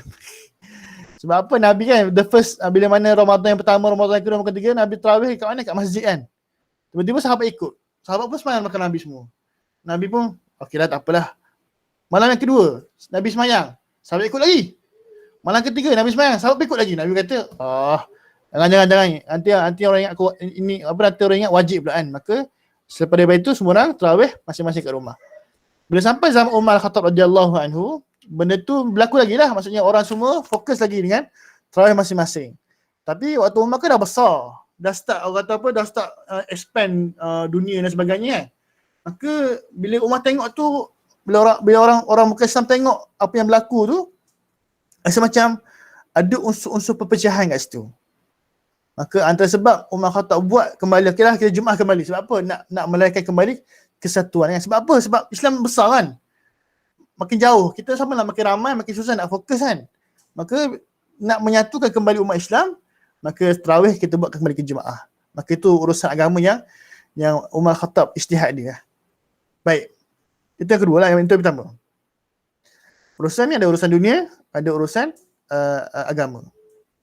Dia menjadi masalah bid'ah yang kita nak bincang, sekejap lagi kita sebut dah. Yang kedua, hadis ni mengajar kepada kita bahawa Islam yang kita follow ni, dia bersifat ittiba'. Dia bukan bersifat ibtida'. Apa itu ittiba'? Ittiba' ni kita kena follow. Kita kena ikut. Fattabi'uni yuhibbukumullah. Kalau kamu cinta kepada Allah dan Rasul, ikutlah. Fattabi'uni, ikutlah. Sebab apa? Sebab agama ni dah complete. Bila mana surah An-Nas tu turun dah complete. Tak perlulah kamu nak buat something kan. Dan agama ni bukan ibtida', bukan benda yang kita kena buat baru. Okey, kena buat baru. Okey, sekarang 2021 ubah Islam, ubah. Okey, 2022 ubah. Pening IRK. Kejap belajar macam ni. Waktu Badrul pun drop masuk masuk apa? Sekali dengan Muaz dengan Ikhwan. Apa kos dia? Lupa dah. Lama tanya. TPHM, masuk TPHM. Lupa IRK ya. Contoh ya. Jadi Islam macam tu. Islam sifat dia macam tu. Tak boleh kita pandai-pandai. Kita kena ikut apa yang Allah dan Rasul ajarkan kepada kita. Fattabi'uni. Baik. Maka kita sebut pula lah dalam sudut amalan pun, apa amalan yang rad, apa yang amalan yang ditolak. Dalam ibadah adalah kalau kita ada benda-benda yang akan ditolak bila kita buat benda-benda macam ni. Contoh yang pertama, kita niat nak takarrub ila Allah, nak mendekati Allah tapi cara tak syar'i. Sebagai contoh, kita nak takarrub dengan Allah tapi kita dengar lagu yang lagu orang perempuan nyanyi kan. Ingatlah kepada Allah, kita dengar lagu perempuan Eliza Helmi, kita ikutlah dengar lagu perempuan, dengar. Kita dalam kepala tu ingat Allah tapi nampak Eliza, Eliza, The Helmis. Apa lagu dia anda tak ingat, anda tak suka sangat lagu Helmis ni. Kita tengok benda-benda macam tu. Maksudnya kita buat something tapi tak takarrub ila Allah.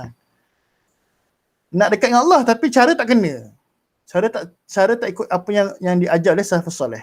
Benda ni kita kena bahaya, kena jaga-jaga. Yang kedua, Nisa Sabian lah, betul ke? Apa lagu dia? Tak ingat lagu dia apa. Nisa Sabian kontroversi sekarang. Tengah ada tak ada.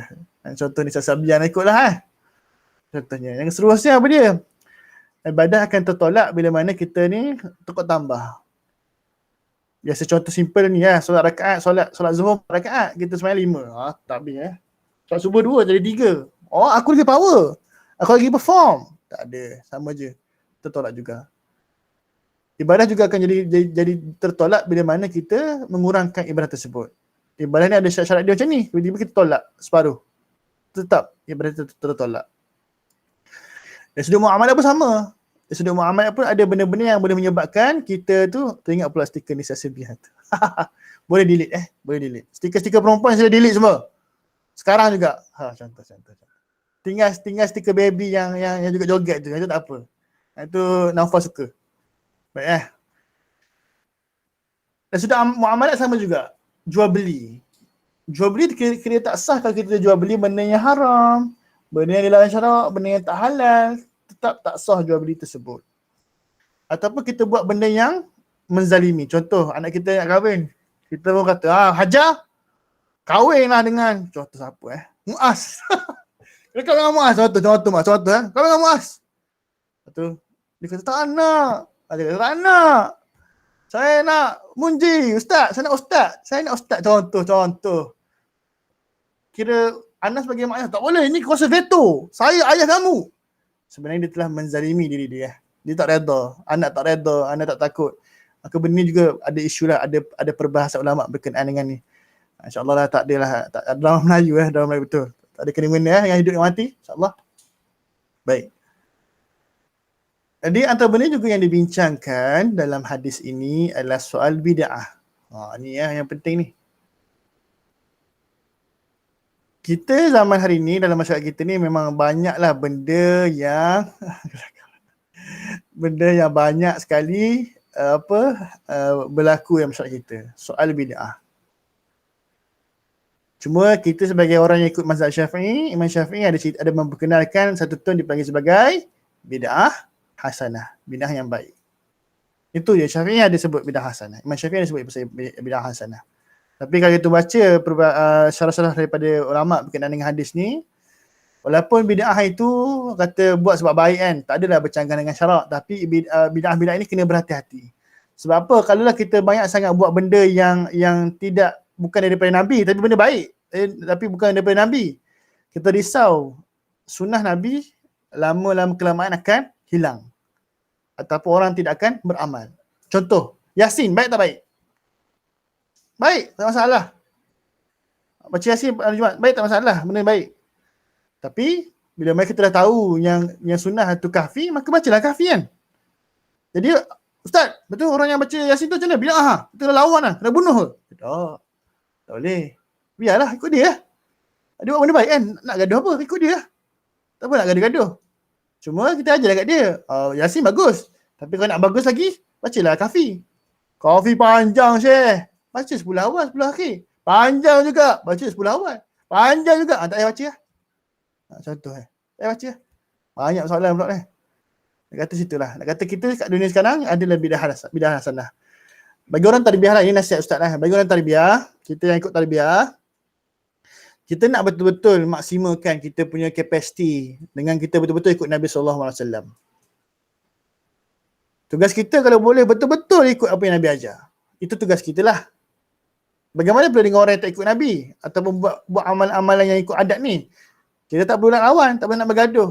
Jangan bergaduh. Jangan jadi macam satu kumpulan tu yang sibuk nak bergaduh dengan orang. Jangan, kita tak boleh jadi macam tu. Kita fokus je dengan diri kita. Kalau kita kata, Yasin ni Nabi tak suruh. Baca kahfi. Tak perlu nak marah orang. Ni tahlil tak boleh ni, tahlil ni. Apa ni tahlil ni? Tak payah buat lah. Tapi jangan marah kat orang. Jangan sibuk marah kat orang. Weekly kahfi kita kena start dengan weekly maksurat tu, tak jalan lagi tu. Satu-satu Faris lah. Kena step by step lah. InsyaAllah lah. Jadi itulah dari sudut keilmuan ni macam itulah, dari sudut ilmiah dia. Apa kata hidupmu? Tak perlu kata lah, ini anak tersalah kopi. Jadi benda yang kita nak bincang ataupun ibrah yang sebenarnya yang Ustaz nak cerita adalah satu. Allah mengetahui ciptaannya dan bagaimana ia berfungsi.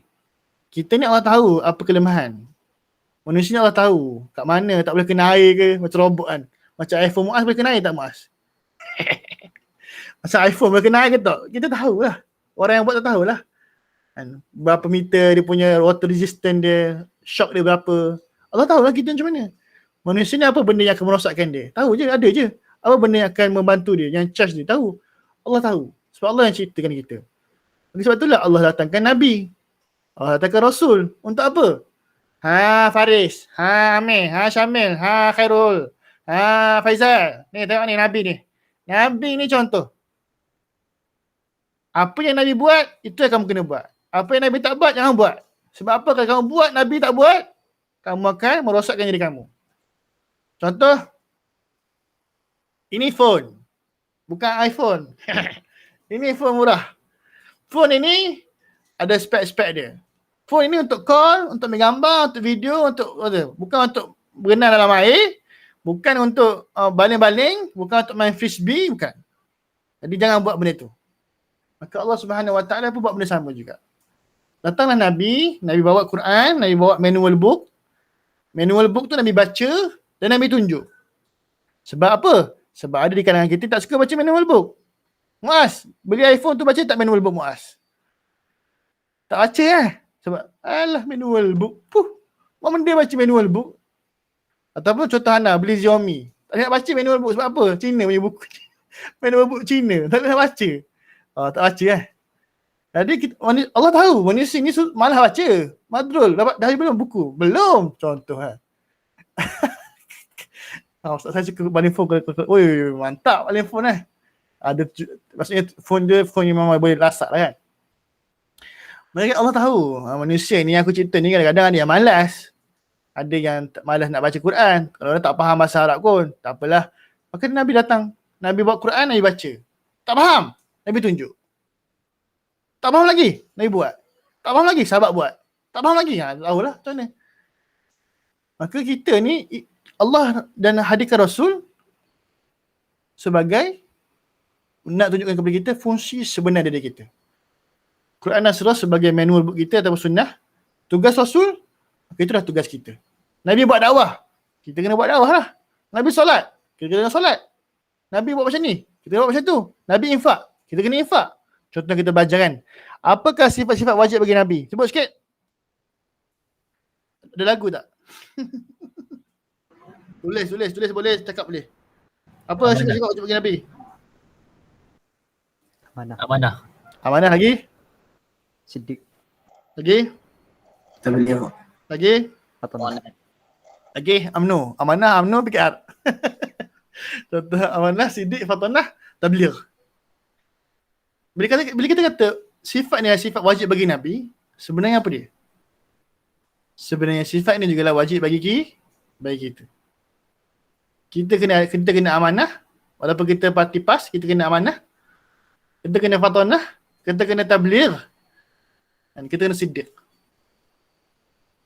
Sebab Rasul datang sebagai role model, everything kena ikut. Tapi adalah setempat yang telah dibahaskan oleh ulama, ada sunnah-sunnah yang kita tak boleh ikut. Contoh apa dia? Kahwin ramai yang tu memang suka lah.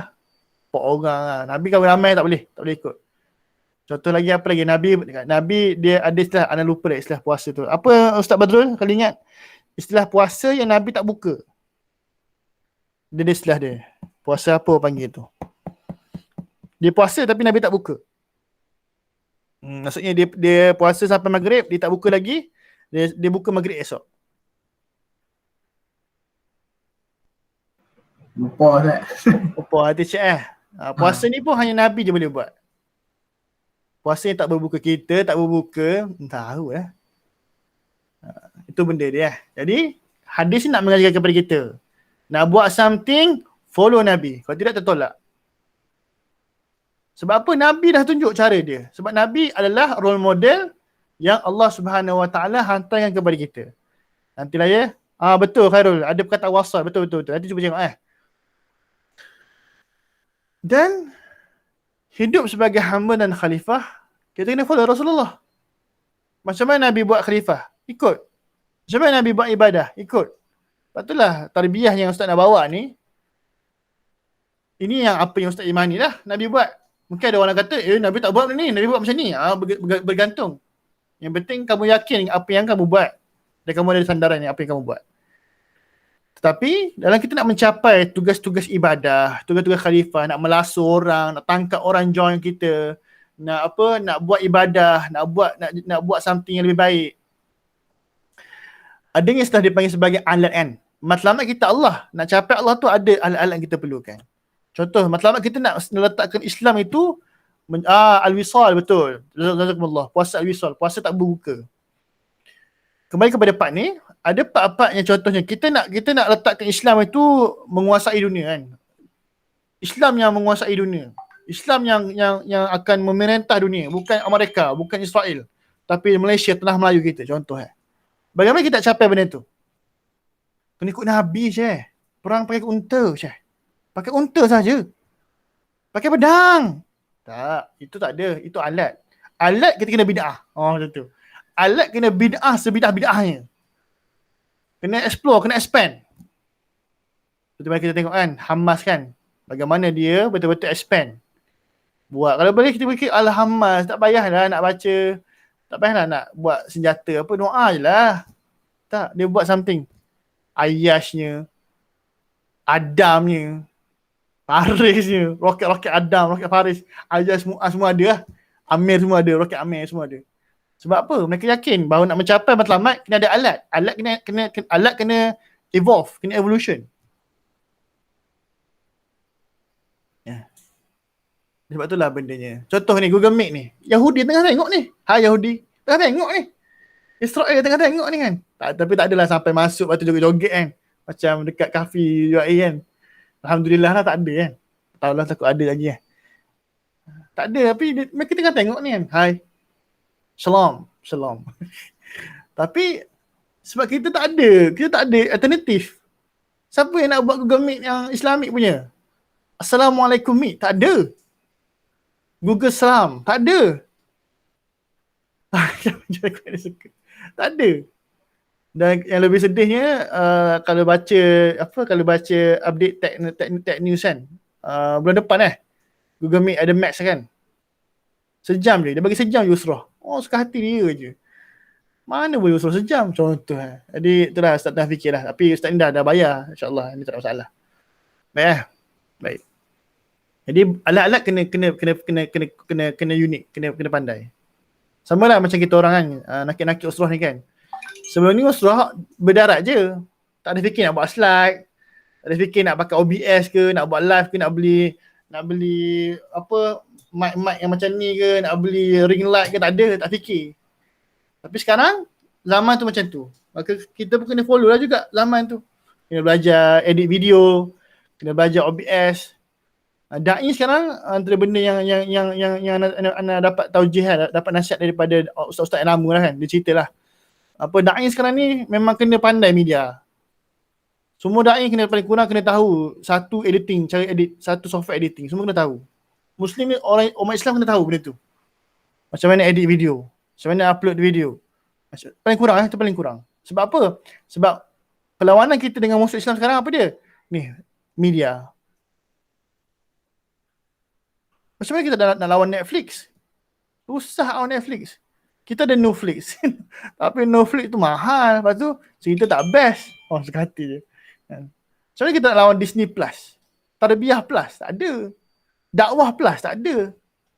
Sebab kita memang ke belakang benda ni kan. Kita tak ada alternatif. Memang tanpa nafikan dalam Netflix tu ada je cerita-cerita yang okey-okey, yang baik-baik. Tapi dalam waktu sama banyak juga cerita-cerita yang bukan-bukan. Kalau kita baik, Alhamdulillah kita akan tengok benda yang baik. Cuma risau orang yang tak baik tu lah. Dia akan tengok benda yang tak baik lah. Dan kebaikan tu, keburukan akan besar. Okey, lama sangat ni. Sorry. Yang terakhir lah, lihatlah dunia dan kejayaan seperti mana Rasulullah lihat. Ini kembali macam An-Nas tadi kan. Kita lihatlah dunia ni seperti mana Nabi ajar.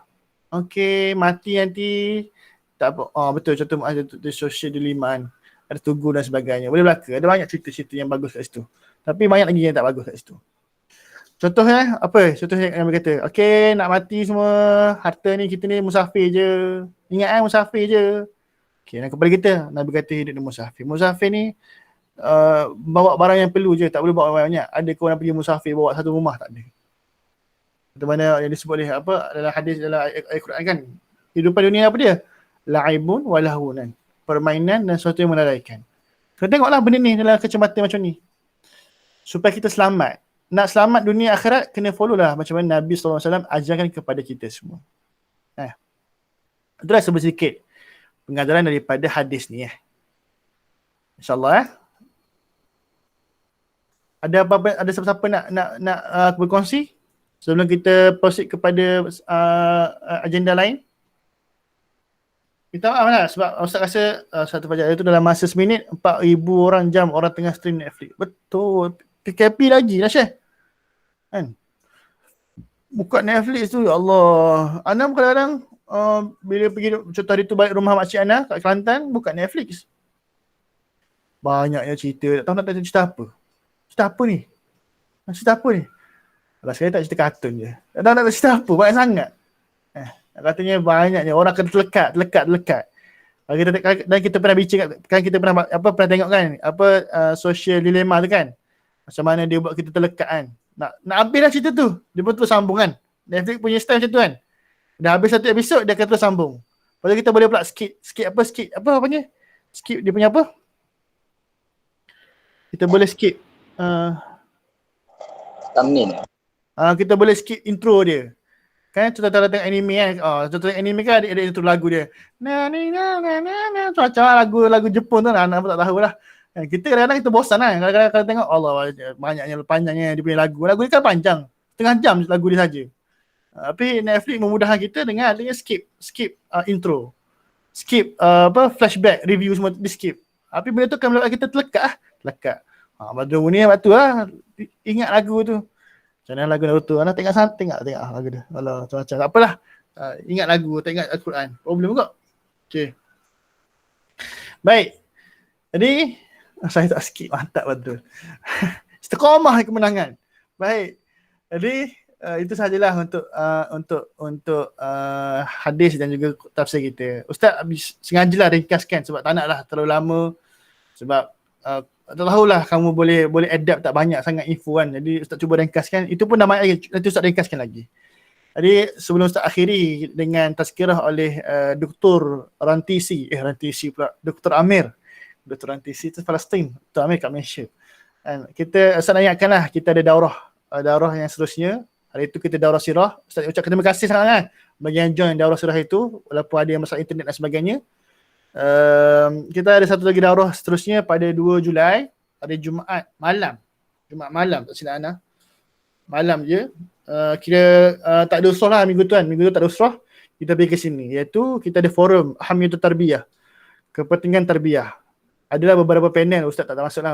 Ustaz kata Ustaz tak nak jadi panel sebab bosan dah kamu dengar cakap Ustaz. Baik. Yang akan jadi panel Ustaz Zaid. Ustaz Zaid ni kira anak usrah Ustaz dulu lah masa dekat Unisa. Sekarang dia pun dah sama master. Ustaz yang belum sama master. Dia dah sama master dah. Aduh laju betul nak bahas aku ni. Master dakwah. Bidang dadah. Menarik lah dia punya kajian dia. Bagaimana tarbiyah Islam itu mampu untuk mengeluarkan orang daripada dadah. Best dia punya tajuk. Dan juga perubatan Islam. Dan sudut ruqyah semua pun dia dikaji juga. Itu Ustaz Zaid. Yang kedua Dr. Fitri. Ini doktor betul Dia doktor dekat ini kita orang cuba gabung daripada pengajian Islam, pengajian sains. Sepatutnya ada wakil engineer sebenarnya tapi tak sempat nak cari wakil engineer. Dr. Fitri ni kawan juga dekat Kelantan. Dia sekarang dekat hospital Kuala Kerai. Dia dulu belajar dekat Island. Sama macam Zaujahana. Doktor dekat Island. Belajar medik dekat Island. Dan dia akan bersama kita lah. Yang terakhir Ustaz Syakir yang kita dah biasa kenal lah. Master dari sudut kewangan. Sekarang dia nak sambung PhD pula dekat USIM. Lajulah semua orang kan. Ustaz je tak tahu ke mana. Duduk macam ni je. Tak tahu jadi apa. Doakanlah insyaAllah. Jadi kepentingan tarbiyah Ahamiyatul Tarbiyah. Sama je tempoh dia macam ni juga. Pukul 9 sampai pukul 11. Moga-moga adalah sedikit kebaikan kepada kita semua. Okay, jangan lupa. Boleh letak alamat tu punya Google Calendar ke, Apple Calendar ke, ikutlah. Tulis apa dekat smartwatch, tulis sikit Muaz. 2 Julai. Boleh ke smartwatch? Tak boleh. Kaya. Okay. 2 Julai kira minggu tu 2 Julai ni kira kita akan ada minggu depan lah. Maksudnya kita akan ada lagi usrah 25 bulan ni. Minggu depan tak ada. Minggu depan kita dengan daurah ni lah. Kejap je. 1 malam je. Okay guys. Baik. Dr. Rantisi, Dr. Amir Al-Rantisi Al-Mujahidin Al-Qassam. InsyaAllah kita mendengar sedikit tazkirah penutup daripada Dr. Amir, insyaAllah Dr. Ummah kita doakan. Silakan Amir. Bismillahirrahmanirrahim. Boleh dengar ke? Boleh Amir, insyaAllah. Alhamdulillah. Bismillahirrahmanirrahim. Alhamdulillah wassalatu ala rasulillah wa ala alihi wa sahbihi wa man wala. Rabbana shrah lana sudurana wa yassir lana umurana wa hlul 'uqdatam min alsinatina yafqahu aqwalana. Rabbana zidna ilma warzuqna fahma. InsyaAllah alang-alang kita nak US exam ni, Ana nak bagi tajuk tazkirah ujian lah. Okay, Anak tahu nak start yang ni, jadi Ana ambil daripada Quran terus. Daripada surah Al-Ankabut ayat 2. A'udzubillahi minasyaitonirrajim. Ahasiban nasu ay yutraku ay yaqulu amanna wa hum la yuftanun. Sadaqallahul azim. Maksud dia, adakah manusia mengira bahawa mereka akan dibiarkan hanya dengan mengatakan kami beriman walaupun diorang ni tak diuji. Walaqad fatanna alladhina min qablihim. Dan sesungguhnya telah kami uji orang-orang sebelum mereka. Wala ya'lamannallahu alladhina sadaqu wa la ya'lamannal kadhibin. Maka akan Allah tahu orang-orang yang benar, orang yang beriman dan orang-orang yang berdusta. Di sini kita nampaklah kan yang kalau kita hidup ni memang satu ujian kan. Memang diciptakan kita kat atas dunia sebagai satu ujian untuk tahu yang mana daripada kita orang yang betul-betul beriman, hati dia bersih, dan mana satu orang-orang daripada kita ni yang hidup dia tu dalam berdusta semata-mata. Ada ayat Quran, wa mal hayatud dunya illa la'ibu wa lahu. Dan tidaklah kehidupan dunia itu selain daripada sendu gurau dan permainan semata-mata. Walad darul akhiratu khairul lil ladzina yattaqun. Dan sesungguhnya dunia akhirat itu, alam akhirat itu adalah lebih baik bagi mereka orang yang bertakwa. Afala ta'qilun. Adakah kamu tidak berakal, tidak fikir? Ta'qilun ni kita guna akal tau. Dia bukan setakat kita tahu atau kita faham. Kita guna akal untuk memahami benda tu. Jadi kat sini kalau kita tengok kan, dunia ni penuh dengan ujian kan. Ujian yang memang akan membezakan kita dengan membezakan orang-orang yang betul-betul beriman dengan orang-orang yang dia memang menolak kebenaran tu. Jadi ujian tu banyak bentuk tau. Kalau kita nak ala-ala nak tahu nak AOS exam ni, kalau kita dapat ujian kita cemerlang contohnya kan, insya-Allah. Kalau dapat cemerlang, kita tak semestinya dengan cemerlang tu kita macam tadi lah. Tak semestinya kalau dengan cemerlang tu kita akan berjaya betul-betul. Kita kena tengok apa kesudahan kita lepas tu. Tak semestinya kalau kita gagal, tak semestinya benda tu buatkan kita gagal. Kita tengok apa yang jadi lepas tu. Lepas tu Ana tak tahu nak cakap apa. So Ana share apa yang Ana tahu je, yang Ana dapat faham daripada Quran sikit. So insya-Allah tu je lah. Assalamualaikum. Baik, jazakallah khairan katsir. Dia tak tahu nak cakap apa, dia dah cakap tu sebenarnya. Terima kasih Amir. Alhamdulillah, satu nasihat untuk kita semualah. Di samping ujian yang kita akan hadapi nanti, exam semua ni, ingatlah juga bahawa exam itu sebenarnya adalah ujian daripada Allah Subhanahu Wa Taala juga, bukan daripada UAE semata-mata. Baik, terima kasih Dr. Amir. InsyaAllah itu sajalah untuk malam ni. Ustaz nak ucapkan jazakumullah khairan katsir. Cuma untuk next tazkirah yang seterusnya, Ustaz nak pilih tazkirah yang seterusnya Izzat next week, next Usrah Izzat tazkirah. Untuk esok Maksurat, siapa free esok nak join Maksurat? Petang kan mungkin ada kelas kan?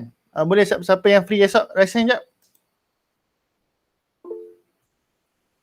Adam free, Muaz free, Faris free, yang lain tak free Maksurat esok?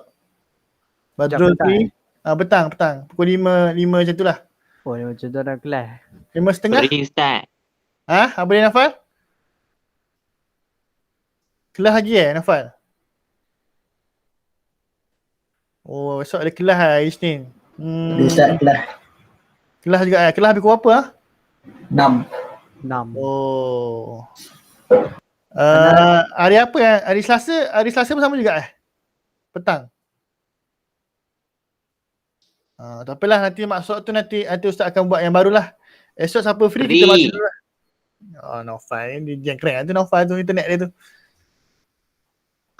internet slow. Astagfirullahalazim. Naufal, itu duduk Allah Al-Ustaz Akbar. kan? Itu bukan duduk kat ni, Al-Ustaz tu, tukar internet tu.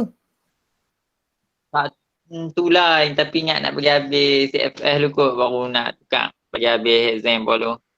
Okey, tak apa lah. Pagi-pagi okey. Pagi-pagi okey lah, malam okey lah. Ke sebab suruh je tak okey lah. Doa malam memang dia masalah sikit. Tak petang macam tu dia jadi slow. Tak ke 12 macam tu baru nak okey. Tu pun kemarin ke 12 pun tak okey lagi. Ustaz pun slow kak.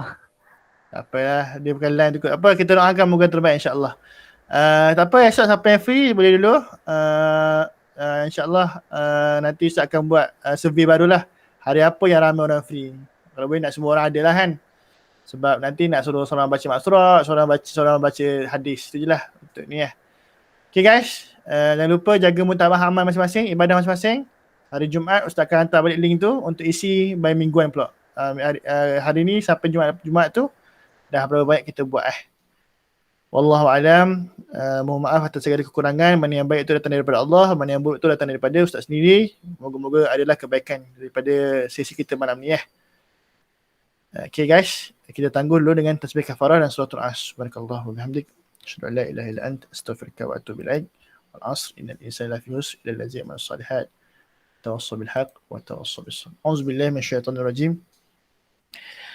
Bismillahirrahmanirrahim. Alhamdulillahi rabbil alamin wassalatu wassalamu ala asyrafil anbiya'i wal mursalin wa ala alihi wa sahbihi ajma'in. Allahumma ighfir lana ya Allah, Allahumma ighfir lana ya Rahman, Allahumma ighfir lana ya Rahim.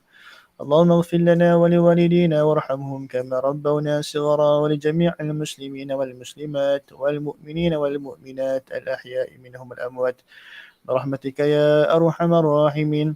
اللهم إنا نعوذ بك من الهم والحزن ونعوذ بك من العجز والكسل ونعوذ بك من الجبن والبخل وأعوذ بك من غلبة الدين وقهر الرجال. الله يا مقلب القلوب ثبت قلوبنا على دينك وعلى طاعتك. ربنا آتنا في الدنيا حسنة وفي الآخرة حسنة وقنا عذاب النار. وصلى الله على سيدنا محمد وعلى آله وصحبه وسلم والحمد لله رب العالمين. تقبل الله InsyaAllah.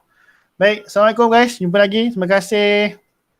Siapa-siapa yang ada masalah boleh WhatsApp Ustaz Kalau ada masalah ke nak kongsi apa-apa boleh WhatsApp Ustaz. Baik Ustaz. Syukran Ustaz. Jazakumullah Ustaz. See you guys. Goodbye guys. InsyaAllah. Kita siap ya.